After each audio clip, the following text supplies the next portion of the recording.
Hello students. Today we will discuss about van der Waals equation.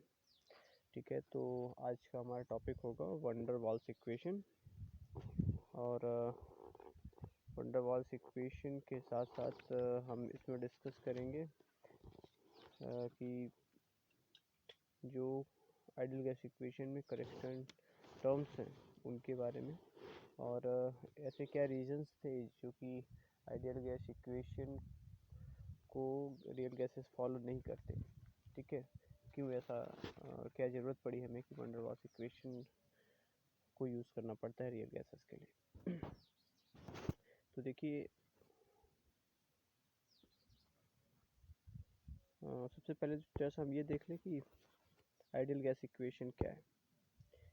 तो अगर हम ideal gas equation की बात करें, ठीक है, तो आइडियल गैस इक्वेशन में बढ़ता है कि P V is equal to N R T, right. इसके टर्म समझते हैं। P V is equal to N R T, that is pressure in pascal unit, volume, ठीक है, number of moles of gas, R gas constant, ठीक है, gas constant, and T kelvin temperature in kelvin scale, ठीक है, that is ideal gas equation. Ideal gas equation are used for ideal gas only. Ideal gases किसी भी temperature और pressure range में ideal gas equation को follow करती है। Means temperature and pressure क्या है, doesn't matter for ideal gases. But आपको पता है कि ऐसी कोई भी आइडियल गैस नहीं है। जो गैसेस एग्जिस्ट करती हैं उन्हें हम बोलते हैं रियल गैसेस। तो real gases ideal gas behaviour तो शो नहीं करती है, एक कंडीशन को छोड़ के। वो कंडीशन क्या है, टेम्परेचर और प्रेशर की। कौन सी कंडीशन, अगर टेम्परेचर हमारा हाई हो और प्रेशर लो हो तो रियल गैसेस, जो गैसेस एक्चुअल में एनवायरनमेंट में एग्जिस्ट करती हैं वो गैसेस रियल गैसेस कहलाती हैं। अब वो गैसेस केवल high temperature and low pressure पर ही आइडियल गैस बिहेवियर को शो करती है, मीन्स आइडियल गैस इक्वेशन को फॉलो करती हैं, अदरवाइज नहीं करेंगी। ठीक है, तो रियल गैसेस वो गैसेस हैं, डेफिनेशन होगी, रियल गैसेस ऐसी गैसेस हैं जो high temperature and low pressure पर ideal gas equation P V is equal to N R T को फॉलो करती हैं। P V is equal to N R T को फॉलो करती हैं, उन्हें हम बोलते हैं क्या, रियल गैसेस। केवल इसी कंडीशन पे, अगर इसका अपोजिट कर दिया जाए, high pressure and low temperature कर दिया जाए, तो ये गैस बिहेवियर शो, यानी आइडियल गैस बिहेवियर शो नहीं करेगी। ठीक है, तो अगर रियल गैसेस हाई टेम्परेचर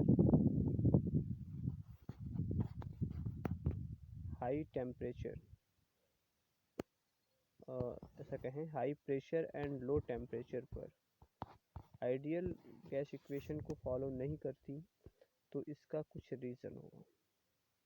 ठीक है, इसके दो रीज़न हैं। फर्स्ट, देखिए, आइडियल गैस इक्वेशन में हमने दो एज्यूप्शन किए हुए हैं, दो चीज़ें मान ली हैं, क्योंकि जो आइडियल गैस इक्वेशन है वो काइनेटिक मॉलिकुलर थ्योरी के पर बेस्ड है। किस पर बेस्ड है, काइनेटिक मॉलिकुलर थ्योरी पे।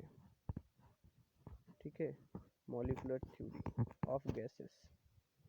इस थ्योरी में दो एज्यूप्शन ऐसे किए हुए हैं, जिनमें से पहला एज्यूप्शन है, पहली बात कि जो गैसियस मॉलिक्यूल हैं,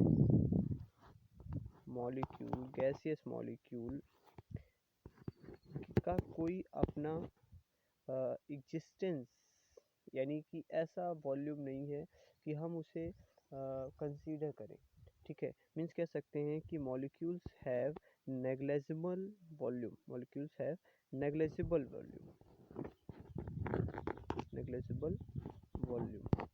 मतलब किसी गैस मॉलिक्यूल्स का वॉल्यूम इतना कम है कि हम उसे टोटल गैस के वॉल्यूम के कंपैरिजन में नेगलेक्ट कर सकते हैं। ठीक है, सपोज ये गैस वॉल्यूम है, ठीक है, और उसके मॉलिक्यूल्स का टोटल वॉल्यूम इतना है, तो हम इस पूरे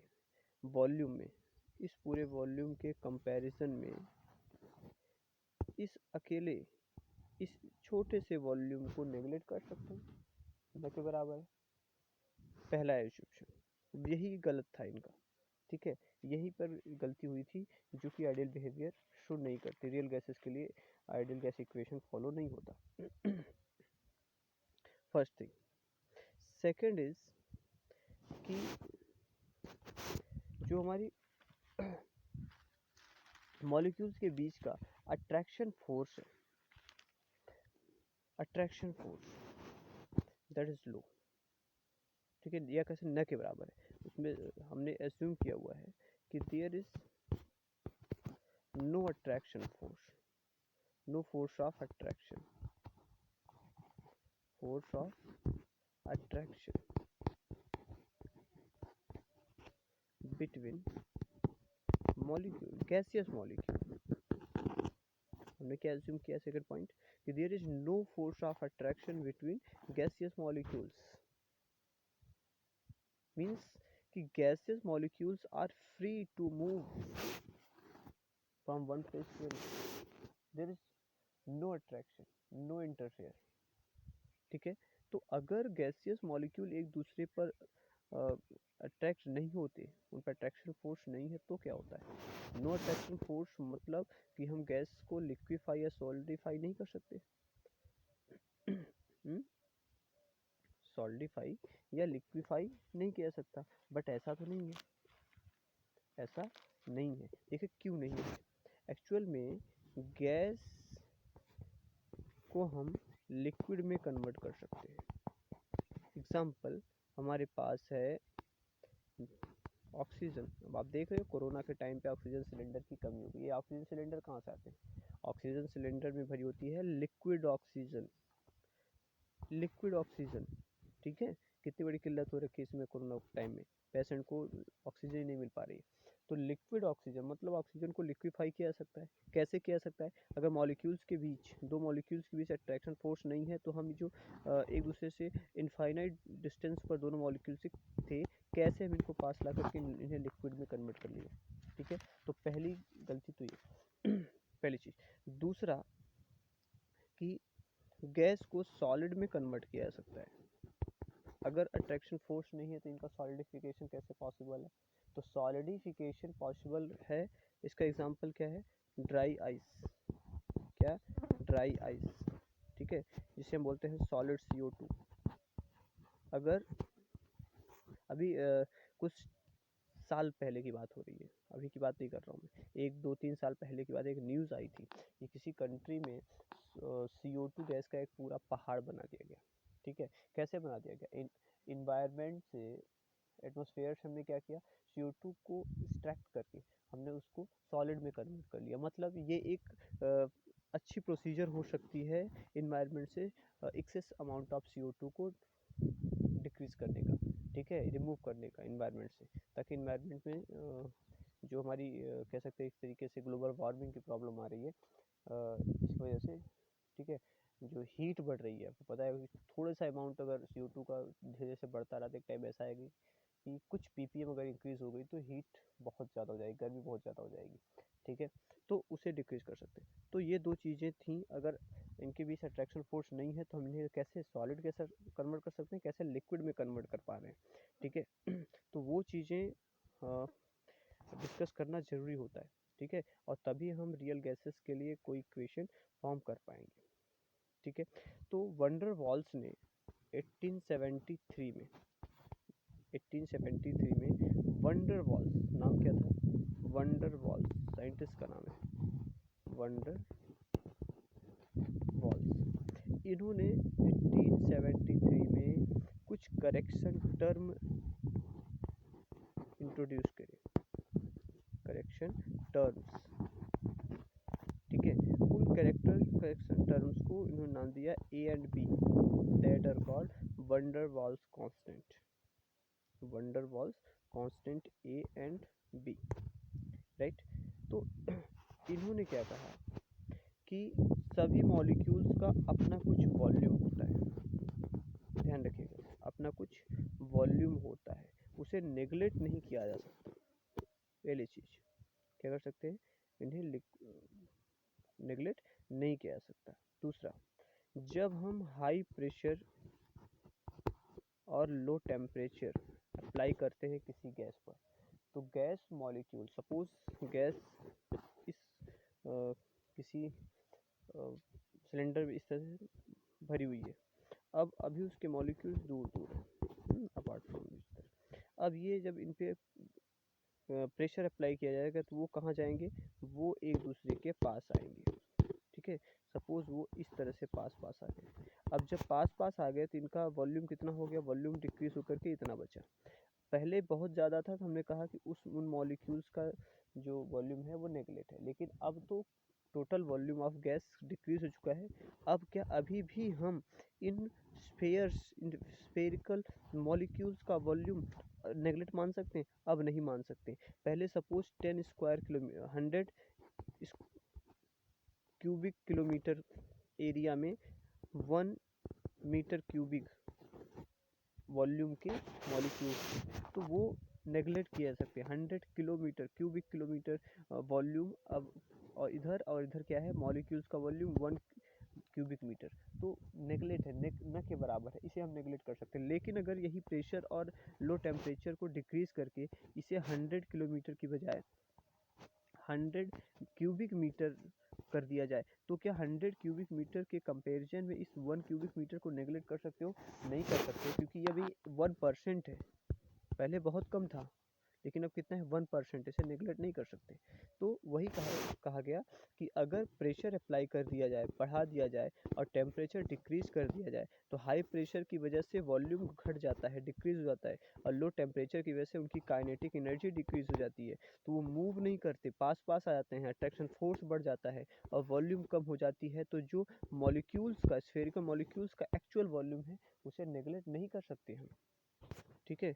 तो ये बातें इसमें ध्यान रखनी पड़ती हैं, ठीक है। इसे नेगलेक्ट किया गया था, इसलिए ऐसा हुआ, ठीक है। इसलिए ideal gas equation real gases पे फॉलो नहीं कर सकते, अप्लाई नहीं कर सकते, ठीक है। चलिए अब हम बात करते हैं एक एक करके करेक्शन की। तो जो वॉल्यूम का करेक्शन है, वॉल्यूम करेक्शन टर्म, ठीक है, दैट इज बी, ठीक है। ध्यान रखिएगा, volume correction term is b. अब सपोज मान लेते हैं कि टोटल वॉल्यूम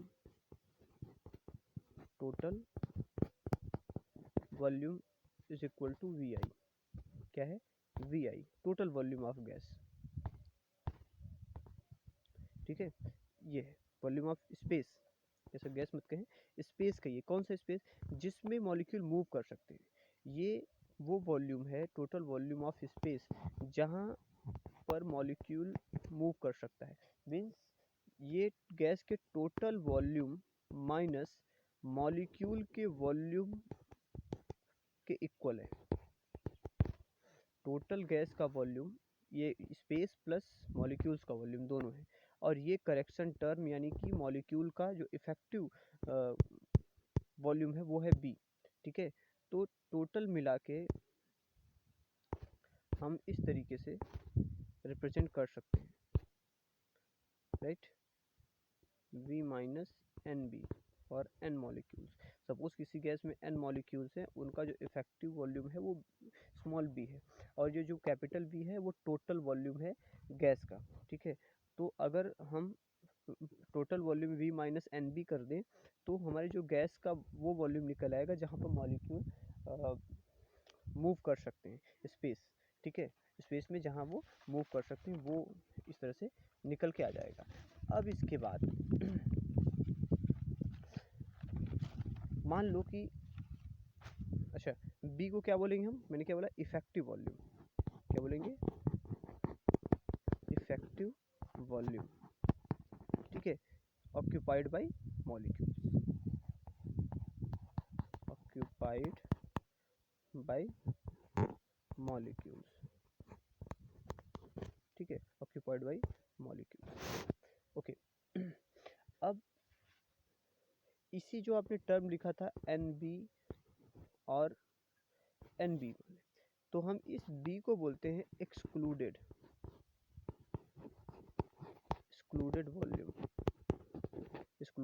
वॉल्यूम या बोलते हैं को वॉल्यूम। क्या बोलते हैं? को वॉल्यूम के नाम से जानते हैं, एक्सक्लूडेड वॉल्यूम और क्लू ठीक है, क्या को वॉल्यूम और एक्सक्लूडेड वॉल्यूम। ध्यान रखिएगा, इसमें बी को क्या बोलते हैं? एक्सक्लूडेड वॉल्यूम या को वॉल्यूम के नाम से जानते हैं। ठीक है, अब इसे कैसे एक्सप्लेन करेंगे? सपोज हमारे गैस में दो मॉलिक्यूल्स हैं।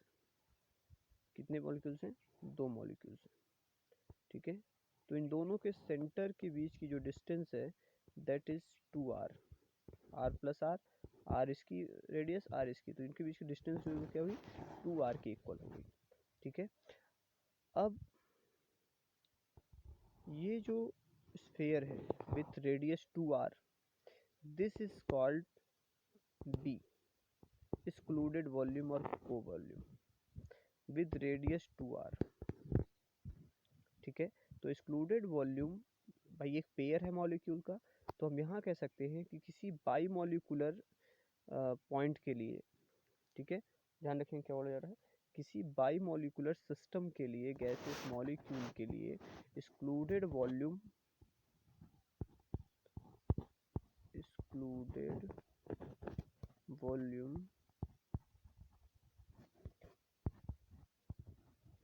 पर पेयर, ध्यान रखिएगा, पर पेयर, तो पर पेयर के हिसाब से कितना हो जाएगा? क्योंकि ये पूरा स्फीयर है, जो एक्सक्लूडेड एरिया है दैट इज 4/3 पाई। अब रेडियस उसकी कितनी है? 2r whole cube. ठीक है, 4/3 पाई 2r होल क्यूब। अब इसी को आप लिख सकते हो, कितना लिख सकते हो? 8 4/3 पाई r क्यूब। ठीक है, ये एक्सक्लूडेड जो पार्ट था लार्जर स्फीयर, उसके वॉल्यूम हो गया। अब पर मॉलिक्यूल निकालो, पर मॉलिक्यूल एक्सक्लूडेड वॉल्यूम कितना होगा या को वॉल्यूम कितना होगा? Volume is equal to half हो जाएगा इसी का 4 इंटू 4/3 पाई आर क्यूब। मतलब कुल मिला के आने का मतलब ये 4 into volume of one molecule, volume of A molecule. ठीक है, तो मतलब ये कहा जाता है कि जो एक्सक्लूडेड वॉल्यूम बी की वैल्यू होती है वो एक मॉलिक्यूल की वॉल्यूम का 4 गुना होती है। ध्यान रखिएगा, 4 टाइम होती है। ये बहुत इंपॉर्टेंट पॉइंट है पीजीटी के लिए। ठीक है, पीजीटी के जो फ्रेंड्स देख रहे हैं उनमें उन्हें ध्यान देना है कि जो बी की वैल्यू होती है वो किसी एक गैसियस मॉलिक्यूल के, जो पेयर की बात करते हैं उसमें से एक के वॉल्यूम के 4 टाइम होती है। ठीक है, वहाँ पे हमने पेयर बस बात करी, लेकिन जो एक्सक्लूडेड वॉल्यूम है वो 4 के वॉल्यूम के इक्वल होती है। ठीक है, तो ये बात बहुत क्लियर होनी चाहिए। ठीक है, तो अगर हम पर मोल की बात करें, ये भी एक पॉइंट है, पर मोल एक्सक्लूडेड वॉल्यूम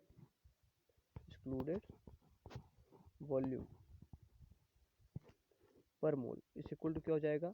ये हो जाएगा आपका 4 तो पहले से ही है हमारे पास, तो यहाँ पे हम ऐसा लिख लें B is equal to Na 1 mole molecule into 4 into 4/3 pi R cube. ठीक है, ये 1 मोल मॉलिक्यूल के लिए एक्सक्लूडेड वॉल्यूम का वैल्यू है। ठीक है, ये भी एक इम्पॉर्टेंट पॉइंट है। ठीक है, ऑब्जेक्टिव क्वेश्चन के लिए एक point. Correction term for attraction force, second point. पहला हमने वॉल्यूम करेक्शन टर्म बी की वैल्यू देख ली क्या है। अब करेक्शन टर्म फॉर अट्रैक्शन। ठीक है, अब सपोज ये एक सिलेंडर है जिसमें गैस भरी हुई है, गैस के जो मॉलिक्यूल मिड में है उनके चारों तरफ अट्रैक्शन फोर्स इक्वल है, ये आप जानते हैं, ठीक है। लेकिन सपोज ये ए पर है, लेकिन जो मॉलिक्यूल बी पॉइंट पर है, यहाँ पर जो बिल्कुल टकराने वाला है, स्ट्राइकिंग होने वाली है, तो उसमें जो मॉलिक्यूल लगेंगे अट्रैक्शन करेंगे उसके चारों तरफ वाले, इस मॉलिक्यूल को अंदर की तरफ ड्रॉ कर लेंगे। तो ये बी वाला मॉलिक्यूल जितना प्रेशर दीवार पे लगाना चाहिए उसे उतना प्रेशर नहीं लगा पाएगा, क्योंकि ये जो मॉलिक्यूल्स यहाँ पे प्रेजेंट हैं वो इस मॉलिक्यूल को अपनी तरफ अट्रैक्ट कर लेंगे, तो फोर्स मोमेंटम कम हो जाएगा। मोमेंटम कम हुआ बाई वेलोसिटी कम हुई, मोमेंटम कम होगा, मोमेंटम कम होगा तो फोर्स क्या हो जाएगा, कम एक्सर्ट होगा। तो एक्चुअल जो फोर्स जो पी की वैल्यू हम इसमें आइडियल गैस इक्वेशन में रखते हैं, पुट करते हैं, वो वैल्यू रियल गैसेस के लिए सही नहीं है। क्यों नहीं सही है? क्योंकि रियल गैसेस में ये जो मॉलिक्यूल्स हैं वो क्या करते हैं, वो मॉलिक्यूल को अट्रैक्ट करते हैं। इसमें रियल गैसेस में हम अट्रैक्शन को नेगलेक्ट नहीं कर सकते, तो प्रेशर कम लगता है, तो इसे भी करेक्शन करने की ज़रूरत है, ठीक है। तो इसका जो वॉल्यूम है, वेलोसिटी डिक्रीज हुई, वेलोसिटी डिक्रीज हुई तो मोमेंटम डिक्रीज हो जाएगा। अब मोमेंटम डिक्रीज हुई तो अपना पूरा कंट्रीब्यूशन वो प्रेशर में नहीं दे पाएगा, ठीक है। तो इस तरह हम कह सकते हैं कि जो रियल गैसेस का प्रेशर है, रियल गैस के द्वारा जो लगाया गया प्रेशर होता है, क्या प्रेशर, वो आइडियल गैस के प्रेशर से हमेशा कम होता है, ठीक है। आइडियल गैस के प्रेशर से हमेशा कम होता है रियल गैस का प्रेशर, ठीक है। उसका रीज़न यही है, अट्रैक्शन फोर्स, ठीक है। Suppose that is P I is equal to P plus correction term,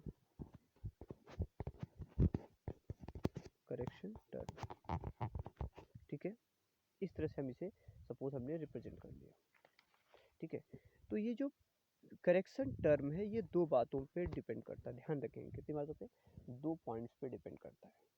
पहला कि number of molecule per unit of volume of gas, ध्यान रखिएगा किस बात पे, पहला होता है नंबर ऑफ मॉलिक्यूल, ठीक है, पर यूनिट वॉल्यूम, पर यूनिट वॉल्यूम ऑफ गैस, पहली चीज, पहला टर्म, ठीक है। यहाँ पर जितना ज़्यादा मॉलिक्यूल होंगे, ध्यान रखेंगे, जितना ज़्यादा मॉलिक्यूल होंगे, ठीक है, उतना ही ज़्यादा फोर्स होगा, फोर्स भी उतना ज़्यादा होगा, ठीक है, कोई दिक्कत। और फोर्स जितना ज़्यादा होगा, फोर्स ऑफ अट्रैक्शन, प्रेशर जो लगेगा उतना कम हो जाएगा। इसको आप ध्यान से देखिए, जो इस करेक्शन टर्म की वैल्यू है वो इस बात पर डिपेंड करती है कि number of molecules per unit volume में कितने हैं। अब ये मॉलिक्यूल जितने ज़्यादा होंगे फोर्स ऑफ अट्रैक्शन उतना ज़्यादा होगा, फोर्स ऑफ अट्रैक्शन उतना ज़्यादा होगा। अब फोर्स ऑफ अट्रैक्शन जितना ज़्यादा होगा प्रेशर उतना कम लग पाएगा वॉल ऑफ वेसल्स पे, उस कंटेनर के वॉल पे, क्योंकि मॉलिक्यूल से अपनी तरफ अट्रैक्ट कर लेंगे पीछे की तरफ, ठीक है। एक चीज़ तो हम यहाँ पे ये लिख सकते हैं कि n prime is equal to n into number of molecule और अवोगाद्रो नंबर, ठीक है, और n prime directly proportional to n upon v, ठीक है, अपॉन v यहाँ, ठीक है। तो यहाँ पे जो n प्राइम की वैल्यू है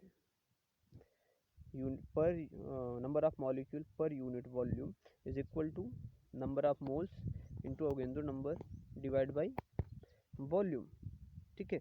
या फिर कह सकते हैं कि number of molecules per unit volume is equal to proportional to n upon v। ये पॉइंट बहुत इंपॉर्टेंट है, ठीक है। मैं फिर से एक बार रिपीट के दे रहा कि ये कहा गया कि कि जो number of molecules per unit volume है, ध्यान रखिए क्या कह रहा है, ठीक है, number of molecule per unit volume is equal to होता है n Avogadro number divide by volume, ठीक है। तो यहाँ पर हम ये लिख सकते हैं कि n prime proportional to number of moles divide by volume. एक टर्म ये हुआ, पहली बात पे डिपेंड कर रहा है वो इस पर पे, ठीक है, n अपॉन v आ गया। सेकेंड पॉइंट, दूसरा पॉइंट जिस पर डिपेंड करता है करेक्शन टर्म, वो ये कि नंबर ऑफ मॉलिक्यूल जो वेसल्स की साइड पर यूनिट टाइम में स्ट्राइक करने वाले हैं, ठीक है, नंबर ऑफ मॉलिक्यूल क्या कर रहे हैं, जो स्ट्राइक कर रहे हैं, सेकंड पॉइंट, ठीक है, नंबर ऑफ मॉलिक्यूल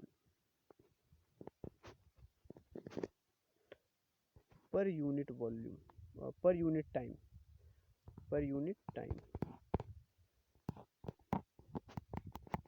ठीक है, कितने of molecule per unit time में स्ट्राइकिंग ऑन द वॉल,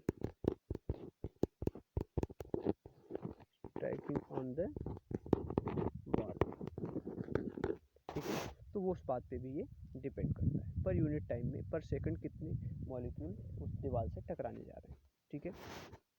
तो यहाँ पे जो करेक्शन टर्म आएगा, करेक्शन टर्म होगा that proportional to n upon v, that same, ये भी क्या होगा n अपॉन v। अब अगर हम इस n अपॉन v और इस n अपॉन v दोनों को एक साथ ड्रॉ कर दें, तो यहाँ पे क्या हो जाएगा, करेक्शन टर्म ct लिख रहे हैं हम, ठीक है, correction term proportional to n square upon v square, या correction term is equal to a into n square upon v square, ठीक है। हम उसे इस तरीके से भी लिख सकते हैं, ठीक है। जहाँ पर ये जो a है वो अट्रैक्शन फोर्स को मेजर करता है, ये किसको बताता है, अट्रैक्शन फोर्स को बताता है, ठीक है, क्या बताएगा, अट्रैक्शन। सो जो हमारा टोटल, अब अगर हम P I is equal to लिखें तो P I is equal to P plus correction term that is A N square upon B square for N moles, ठीक है।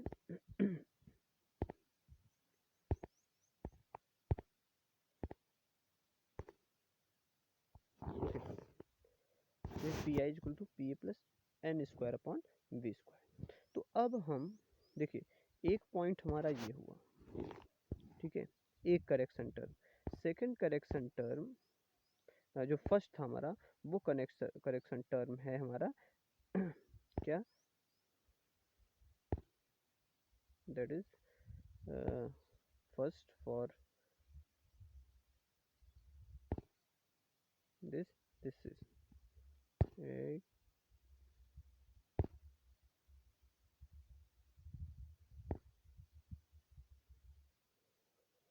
this is NB, ठीक है, ये this V minus NB, ठीक है, and another is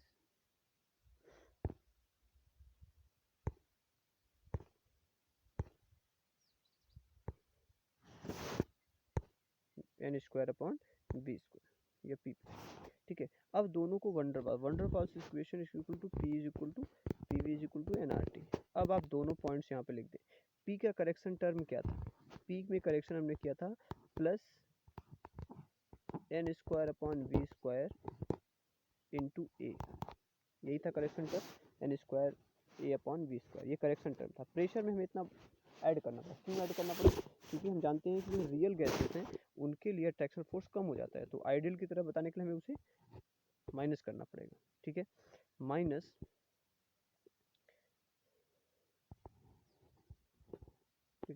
minus क्या था हमारा, अब हमारा v के लिए क्या था, v के लिए था कि v वॉल्यूम ये कुछ ज़्यादा हो जाता है, वॉल्यूम कुछ ज़्यादा, एक्चुअल में कुछ कम ही होता है, उसमें आइडियल गैस इक्वेशन में हमेशा अधिक होता है, मैंने बताया वहाँ पे ज़्यादा हो जाता है। तो हमें यहाँ क्या करते हैं, NB correction term NB minus करना पड़ेगा इज इक्वल टू nRT। तो यहाँ पे ध्यान से देखिए हमने दो चीज़ें करी हैं, प्रेशर, क्योंकि रियल गैसेस का प्रेशर आइडियल प्रेशर से कम होता है तो हमें जितना कम होता है उसे ऐड करना पड़ेगा, तो n square upon a upon v square हमने यहाँ पे ऐड कर दिया, ठीक है, ये करेक्शन है प्रेशर में। उसके बाद वॉल्यूम एक्चुअल में आइडियल गैस का ज़्यादा होता है देन रियल गैसेस। तो रियल गैसेस में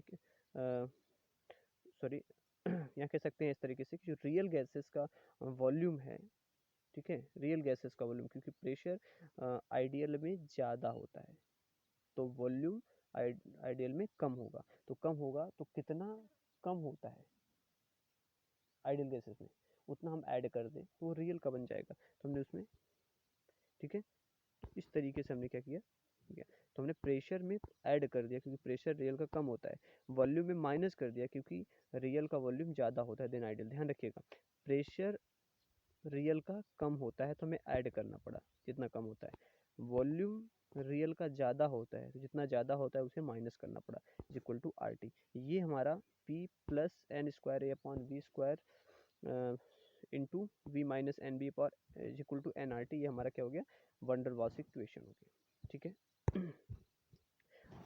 अब यहाँ पे B और A क्या है, ठीक है, देखिए B इफेक्टिव वॉल्यूम है जो मॉलिक्यूल द्वारा ऑक्यूपाइड होता है, effective volume occupied by molecule. ये जो N है,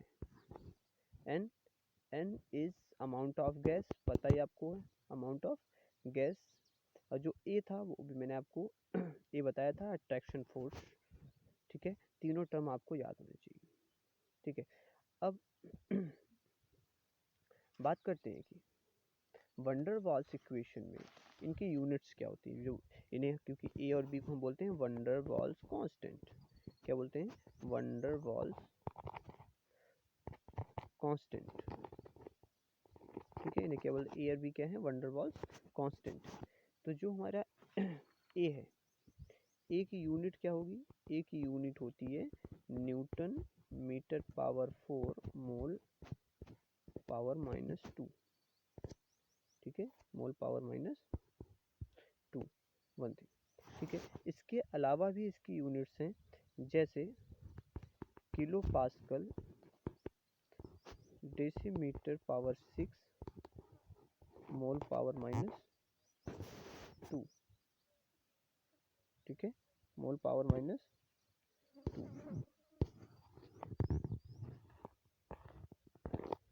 ठीक है। तो ये क्या होगी, इसकी यूनिट होगी, ठीक है, इसकी ए की। जबकि जो बी की यूनिट होती है, बी की यूनिट होती है डेसीमीटर DM पावर 3 पर मोल, या हम ऐसा कह सकते हैं लीटर और लीटर पर मोल, क्या कह सकते हैं इसे, लीटर पर मोल, ठीक है। तो इन्हें हम इस तरह से भी लिख सकते हैं, कोई दिक्कत। यहाँ पर बी के लिए एक स्पेशल पॉइंट आप नोट कर लें, क्या कि बी की वैल्यू जितनी ज़्यादा होगी, पॉइंट ध्यान रखेंगे, वी की वैल्यू जितनी ज़्यादा होगी गैस उतना ही ज़्यादा वॉल्यूम भी गैस का उतना ज़्यादा होगी, पॉइंट को हमेशा ध्यान रखेंगे, higher value of B higher volume, ठीक है। अब जो ए और बी की वैल्यू है, ए और बी की वैल्यू वो किस बात पे डिपेंड करती हैं, वो डिपेंड करती हैं नेचर ऑफ गैस पे, किस बात पे डिपेंड करती हैं, नेचर ऑफ गैस पे, ठीक है। चलिए, ये तो बी की बात होगी। ए के लिए क्या है, जैसे हमने कहा बी ज़्यादा तो वॉल्यूम ज़्यादा, जितना ज़्यादा बी वैल्यू उतनी ज़्यादा वॉल्यूम गैस का, ठीक है। ए के लिए क्या होता है, ठीक है, ए के लिए क्या होगा, मैंने आपको बताया ए ज़्यादा तो अट्रैक्शन फोर्स ज़्यादा, ध्यान रखिएगा, ए की वैल्यू किसी गैस के लिए जितनी ज़्यादा, अट्रैक्शन फोर्स उतनी ज़्यादा होती है, इसीलिए हम ए को लिखते हैं a is equal to P v square upon n square. ठीक है, कैलकुलेशन में ये भी बहुत इंपॉर्टेंट है।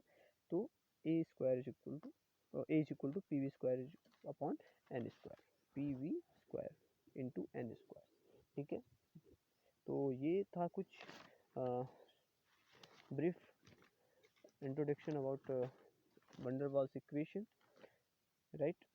And in next lecture we will try to discuss about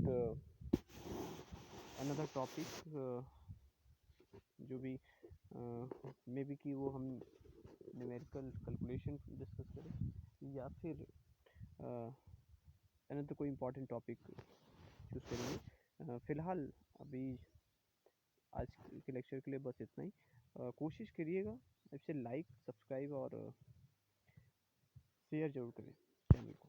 ठीक है।